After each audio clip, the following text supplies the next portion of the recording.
8 अक्टूबर 2023 को Delhi jewellers association के चुनाव थे, जिसमें दिल्ली के सुंदर नगर के मशहूर ज्वेलर प्रेमचंद जैन उपाध्यक्ष के पद पर चुने गए थे। इस जीत की खुशी में प्रेमचंद जैन के खास दोस्त पन्ना लाल जैन ने NSUI क्लब प्रगति मैदान में पार्टी रखी थी।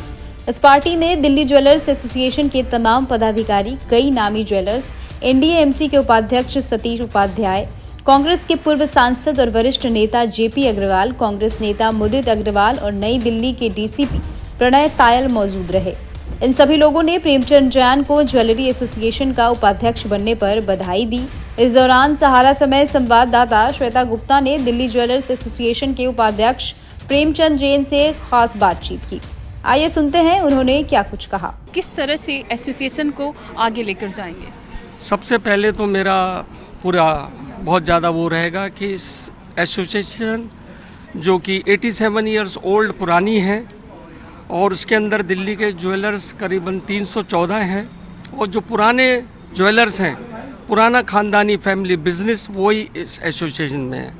अब मेरा सबसे पहले ज़रूर रहेगा कि इस एसोसिएशन को थोड़ा आगे बढ़ाना है, जो चुनिंदे जोड़ी हैं उसको शामिल में करना है, तो सबसे पहले तो ये रहेगा। दूसरा, इस एसोसिएशन की बहुत समस्याएं पहली है फंड की। तो जब भी बजट हो या हमारे वित्त मंत्री साहब हों तो मैं उनसे रिक्वेस्ट करूंगा कि एक थोड़ा सा फंड हमें भी दे दिया जाए, क्योंकि 87 इयर्स ओल्ड की ये संस्था है, जिससे कि हमारा काम सुचारू रूप से चल सकेगा। इसी के साथ मशहूर ज्वेलर पन्ना लाल जैन ने क्या कुछ कहा, आइए सुनते हैं। मेरे परिवार के अंदर जवाहरात का व्यापार शुरू से हुआ है और मेरे बच्चे उस कड़ी की 7वीं जनरेशन है और मुझे ये प्राउड है कि वो आज दोनों मेरे साथ हैं और मेरे को जो भी मैंने काम किया उनको सलाह लेकर के, उनके से हिम्मत लेकर के मैं आगे बढ़ा हूँ। मैं भी सेल्फ मेड आदमी हूँ।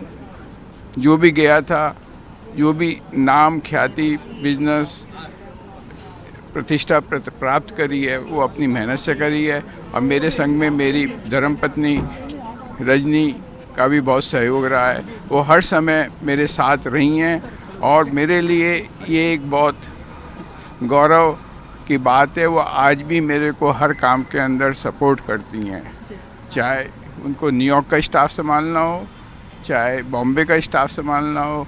आज हमारे पूरे ऑर्गेनाइजेशन के अंदर कम से कम 160 से 70 लोग काम करते हैं और उन सबको जिम्मेदारी, उनको संभालने की जिम्मेदारी इनकी है।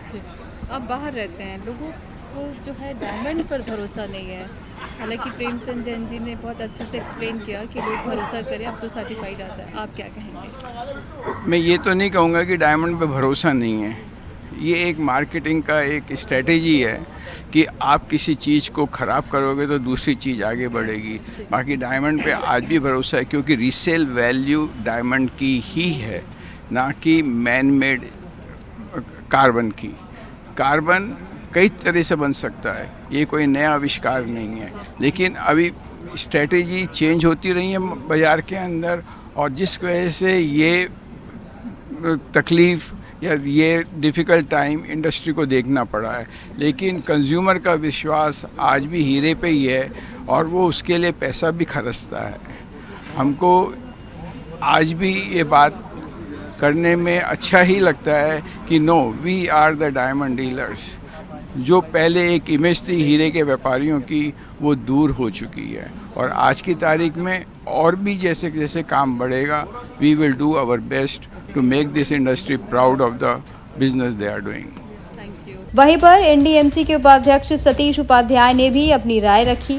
देखिए, बहुत अच्छी पहल है और ये 87 ईयर ओल्ड ऑर्गेनाइजेशन है। ये इस बात का प्रतीक है कि कितनी डेमोक्रेसी इनके अंदर है। हर 3 साल में ये लोग चुनाव करते हैं और आज प्रेम जैन जी के वाइस प्रेसिडेंट बनने पर उन्होंने एक ये गेट टुगेदर ऑर्गेनाइज किया है। मुझे भी यहाँ बुलाया था और एक्चुअली यहाँ पर जो 24 कैरेट रियल ज्वेलरी और जेम है उसकी एसोसिएशन है। इसमें बाकी लोग पार्टिसिपेट नहीं कर सकते हैं और सबसे बड़ी बात है कि ज्वेलरी एक ऐसा गिफ्ट है। हमारे यहाँ कुछ भी बड़े से बड़ा आयोजन हो और ख़ास करके महिलाओं के लिए, तो आप अगर कोई भी उपहार कोई सोचता है कि सबसे बड़ा क्या देना है आपको, तो आप डायमंड के बारे में सोचते हैं, आप ज्वेलरी के बारे में सोचते हैं। और ज्वेलरी एक बहुत हैप्पीनेस का प्रतीक है। तो अच्छा लग रहा है यहाँ आकर के इन सब लोगों से मिलकर, और देश की जीडीपी में इन सब लोगों का बहुत बड़ा योगदान है। देश की फैशन डिज़ाइनिंग में इनका बहुत बड़ा योगदान है। पूरे विश्व में भारत की जो ज्वेलरी है, जो डिज़ाइनिंग है, वो पसंद की जाती है।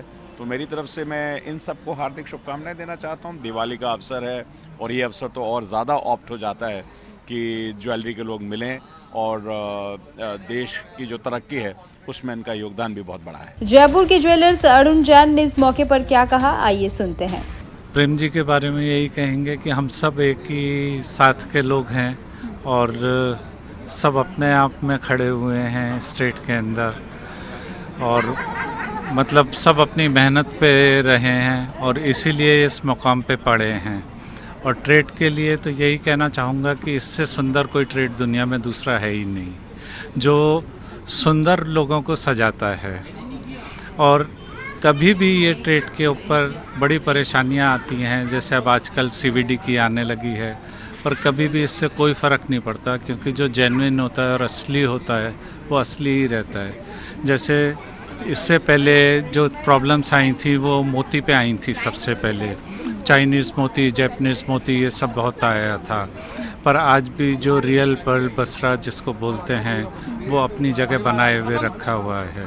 तो कोई भी असली चीज़ वो निखर के असली ही रहती है, वो कभी भी उसमें कभी फ़र्क नहीं आ सकता। और जितनी अच्छी चीज़ होगी उतना ही ज़्यादा वो लॉन्ग रन के लिए अच्छी रहेगी।